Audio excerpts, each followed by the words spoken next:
ജീവിതത്തിൽ സമ്പത്തും സൗഭാഗ്യങ്ങളുമൊക്കെ ഉണ്ടായിരുന്ന സമയത്ത് നമ്മളോടൊപ്പം ഉണ്ടായിരുന്ന ചിലർ നാം കരുതി അവർ ജീവിതത്തിൻ്റെ ഒരു സാഹചര്യത്തിലും നമ്മെ വിട്ടുപോകില്ല എന്ന്.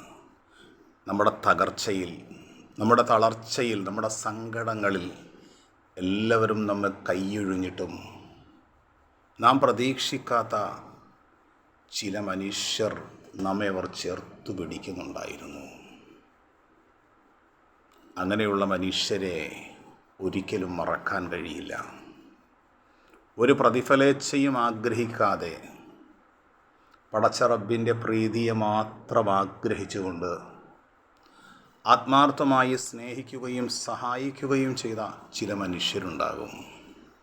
ദൈവപ്രീതിക്ക് വേണ്ടി മഹാനായ ബിലാൽ റളിയല്ലാഹു അൻഹു എന്ന കറുത്ത നീഗ്രമായ മനുഷ്യൻ, എല്ലാവരും അകറ്റിയിരുന്ന മനുഷ്യൻ, ഒറ്റപ്പെടുത്തിയിരുന്ന മനുഷ്യൻ, പ്രവാചകൻ്റെ വീട്ടിലേക്ക് ഒരിക്കൽ വന്ന് വാതിൽക്കൽ മുട്ടി. ആരാണെന്ന് ചോദിച്ചപ്പോൾ ഞാൻ ബിലാലാണ്. കയറി വരാൻ പറഞ്ഞു.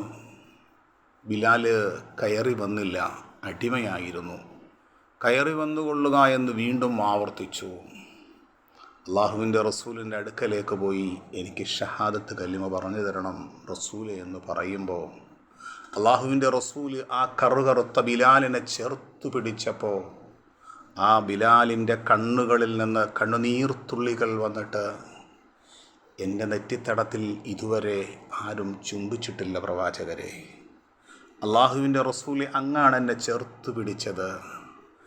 അതുകൊണ്ടാണ് അള്ളാഹുവിൻ്റെ റസൂലിൻ്റെ അടുക്കൽ ഈച്ച ഒപ്പുന്നത് പോലെ അള്ളാഹുവിൻ്റെ റസൂലിൻ്റെ സ്വഹാബത്ത് പ്രവാചകനിലേക്ക് അടുത്തത്. വലൗ കുന്ത ഫല്ലൻ ഗലീദൽ ഖൽബ്, നബിയെ താങ്കൾ കഠിന ഹൃദയനും അതുപോലെ തന്നെ വലൗ കുന്ത ഫല്ലൻ ഗലീദൽ ഖൽബ്, താങ്കൾ കഠിന ഹൃദയനും പരുഷ സ്വഭാവിയുമായിരുന്നുവെങ്കിൽ ലം ഫല്ലൂ മിൻ ഹൗലിക്, താങ്കളുടെ ചുറ്റുമുള്ള ഈ അനുയായി വൃന്ദം വിട്ടകന്നു പോകുമായിരുന്നു നബിയെ. അങ്ങയോടൊപ്പം അങ്ങ് കാണിച്ചു കൊടുക്കുന്ന സ്നേഹവും ആദരവുമാണ് ആ നബിയെ പിൻപറ്റി ജീവിക്കാൻ അള്ളാഹു നാം എവരെയും